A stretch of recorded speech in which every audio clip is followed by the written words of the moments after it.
العظيم لو جبت امن الدوله هنا ما انت طالع. سامع يا باشا؟ امن الدوله. حتى لو جبت لي أمن الدولة مش هدخلك شقتك وهكسر عظمك. دي الجملة اللي ولعت الدنيا بين 2 جيران في قرية 100 عنتر بمدينة طلخة بالدقهلية، والمشهد كله مرعب وحقيقي مش تمثيل. راجل جاي واقف ماسك خشبة طويلة ومش راضي يسمح لجاره إنه يدخل شقته، وبيكرر التهديد باقي الجيران. اللي حصل إن في شاب حاول يخش شقته، لكن اكتشف إن جاره واقف له على السلم وبيهدده بخشبة كبيرة وعاوز يفتح دماغه.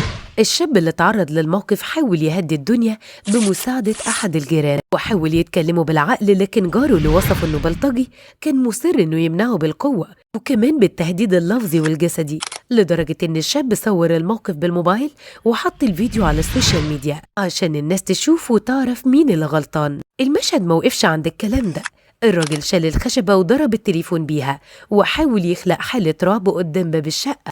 بس شايف يا باشا وقع التليفون يا باشا. وطبعا طلع واحد من الجيران وحاول يحوش بينهم، وفي اللي وقف من بعيد خايف يتدخل، وفي اللي حاول يفصل بين الاتنين بكلام. بس الشاب ضحية الموقف ده كان بيستغيث وبيقول واقف لي بخشبة طولي وبيقول لي لو جبت لي أمن الدولة بنفسها مش هتطلع. وده كان مش بس كلام خوف، استغاثة بالشرطة عشان تنقذه من اللي ممكن يحصل فيه.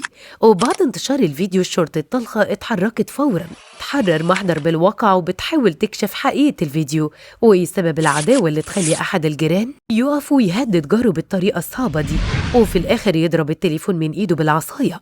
الموقف ده درس لينا كلنا إننا لازم نقتدي بكلام رسولنا الكريم واللي وصى على 7 جار، لكن اللي حصل ده ملوش أي علاقة بالدين ولا حتى بالأخلاق. إن جار يقف لجاره بالطريقة دي ويهدده بإنه يقسم دماغه نصين ملوش علاقة بالإنسانية ولا الدين، اللي بيقول لنا نحترم بعض، لأن الجيران لازم يبقوا خط أمان مش مصدر رعب. وده اللي بقت تعمله الجهات الأمنية، وبقت تتحرك بكل حسم مع أي تهديد من النوع ده.